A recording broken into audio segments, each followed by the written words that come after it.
What's up, everyone? How y'all doing? Today is an interesting day. Perusing the typical sites, looking for, different articles and things like that. And I think it's interesting because when you look at how Microsoft has handled like this whole transition, I think they could have definitely done it much better. I don't see a world where it's easy to come back from the type of detriment that they've kind of put on their platform, people kind of giving up on it and things like that. I think that indeed, everybody has kind of given up on the idea of Xbox as a whole. But, listen, that doesn't mean that, everything's lost, et cetera, et cetera. I think obviously, things are going to be tougher. But when you look at this, right, we know that Microsoft doesn't really consider PlayStation to be a competitor, right? They don't. Obviously, since they put their games on it. But now it's even more interesting because PlayStation stole Microsoft's lunch with the PlayStation, obviously just hammering the crap out of Microsoft so bad that they had to switch directions 5 times in the last 5 years. But here's the interesting thing, and this came up thanks to Windows Central. PlayStation, this is the name of the article. PlayStation forced Microsoft to give up Xbox exclusives. Now it wants to destroy Xbox at cloud gaming and Xbox Play Anywhere cross-buy as well. So think about that for a second. PlayStation is already the more recognized, better brand worldwide, mind you, right? Like Xbox has a brand in the US and the UK, Canada, places like that. But the interesting part about this is, as it sits, anything that Sony does in that market that Xbox does, PlayStation is going to get a bigger piece of the pie. So this is interesting because this stuff came out. PlayStation's new Stream Your Own Game feature came out, and it destroys Xbox's cloud gaming Stream Your Own Game feature, although it is limited to a specific piece of PlayStation hardware so far. But again, and listen, I'm not a cloud gaming guy. I think it sucks all the way around. But the Portal is specifically designed and has the PS4 controller at the base of it, Whereas the cloud gaming that Microsoft tries to push, yeah, you can take your controller and put it on your TV or whatever, or pay $1,000 for one of them handhelds. But they don't have a dedicated device that's that specifically for that, and playing on a phone and tablet, that sucks. So Xbox is fully kind of bended to PlayStation's will. Halo itself will appear on PlayStation consoles next year, with Sony offering virtually zero in terms of its own game in return. In essence, PlayStation's ecosystems will have more to play than Xbox's own ecosystems. And this is what I've been telling you guys. Those in the comment section going, well, show me how Xbox is dead. I don't see how they're dead. Xbox is making PlayStation a better place to game. And PlayStation's not doing anything to return the favor, right?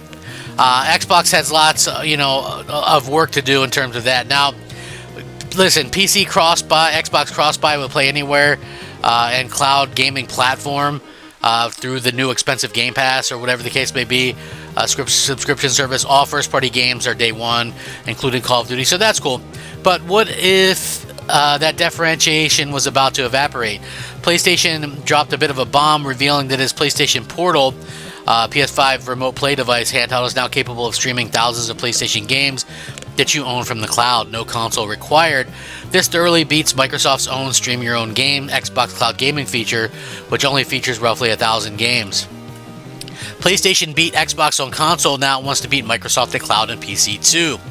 While Microsoft CEO worries about the impact of TikTok on Xbox, PlayStation is working to devour everything that makes Xbox unique, and they're doing it in a big way. Revealed on the PlayStation blog, the PlayStation Portal gains a ton of new functionality and a big update. The PlayStation Portal handheld caused head scratching when it first came out. $200 and it can only run games remotely from the PS5. No support for apps or native play. However, Sony has worked hard to bolster its feature set since launch, and this latest upgrade does away with the need to own a PlayStation entirely.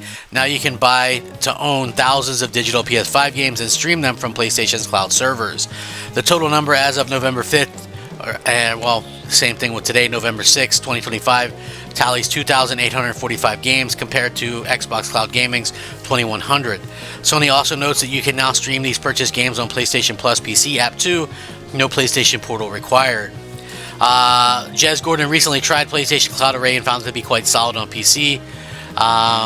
Let's see. Now that the interface could use a ton of work as to when he last tested it, but it didn't even support full screen. It does, however, have tons of exclusive titles that aren't available to stream anywhere else, including Bloodborne. And the list is set to grow as PlayStation continues to prioritize its own ecosystem over others. Xbox, by comparison, has given up entirely of exclusivity to chase CFO Amy Hood's aggressive margin requirements, removing heaps of value from the Xbox ecosystem in the process. The short-term gains could result in long-term pain as users begin to realize they'll get more content on either Steam or PlayStation over Xbox's diminished content library. Again, it talks about other differentiators. According to this, they data mined some of the PlayStation backend, and it shows that if Real could show Sony's content and intent to kind of target its own Xbox Play Anywhere initiative, the tag suggests that PlayStation is exploring a cross-buy type system on PS5 and PC that would be attached to PSN store listings. Now, take that part with a grain of salt, right? We don't know. Like, there's a lot of these things that can be faked. With the next Xbox set looking to be a full-blown Windows PC, complete with support for Steam and other apps, PlayStation might be looking to build its own PC store. Steam takes 30% of all transactions sent through its own storefront.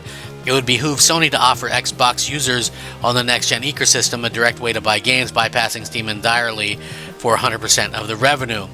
It would be a smart play on Sony's behalf in a universe where users have become more habitual with their devices and ecosystems, meeting users on the platform they already exist in a strong play. Sony dipped its toes in with Helldivers 2 on Xbox and will likely to continue to do so with some live service games, but with the firm offering more ways than ever to access its platform, why support Xbox directly? Basically what they're saying is, and there's a lot of Xbox fans that think Sony's going to put their games on Xbox, if Sony is already supporting cloud on PC, their own platform, why would they support such a small fry like Xbox? And I think that's the big problem. Like, in general, developers are going to see Xbox as a place to not support, because at the end of the day, they're not going to do a very good job of having a lot of consoles out there. Whatever this next thing is, it's certainly not a platform that's going to sell big numbers, which is basically kind of where you're screwed. Xbox president Sarah Bond says exclusives are antiquated, and Microsoft CEO Satya Nadella says he wants Xbox to be more like Microsoft Office, ditching all platform exclusivity. Although Xbox CEO Phil Spencer only a few years ago described how acquiring firms like Bethesda was all about bringing exclusives to Xbox and Game Pass, times have certainly changed. In a post-COVID world, algorithmic short-form video feeds, blah, blah, blah, short form, blah, blah, blah. It's just basically time what people are kind of, are fighting for. If you put out a great game, gamers, and there's true gamers out there, they'll play it. Nobody's going to sit on TikTok and play, 10 hours of TikTok if there's an equivalent to, Uncharted 2 on your platform or Last of Us on your platform. They're not going to do it. They're going to play the game. Jez says he's argued long in the past that Xbox's platform is suffering from a diffuse focus, and that could remain true. Sony is coming at the ecosystem approach with a completely blank slate, building from the ground up on a fresh canvas, whereas Xbox has to wrangle decades of Windows code to bring its vision to bear, not to mention interdepartment bureaucracy slowing things down, etc., etc.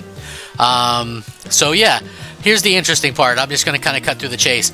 Good article. I'll link it. You guys can check it out. Basically, Sony can come in and do what Microsoft's trying to do, but better. Now, does this mean Sony's not going to have exclusives? No, they're going to have console exclusives. They still are doing commercials that say, hey, buy our console to experience these great things, right? They aren't doing commercials like Microsoft saying, hey, this is an Xbox, play our games like this, right? Because let's just be honest, most people don't want to play their games like that.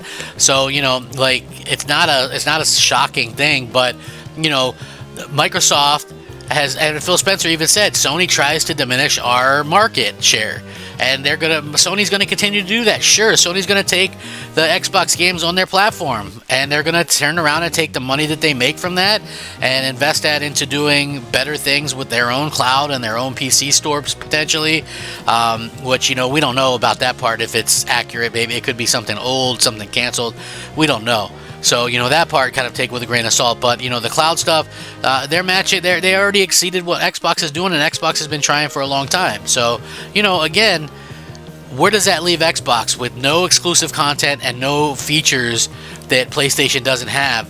Who's going to pick an Xbox over a PlayStation? I'd love to hear the comments on this from the usual suspects. Let me know. Rack 'em up. Crep Gamer out.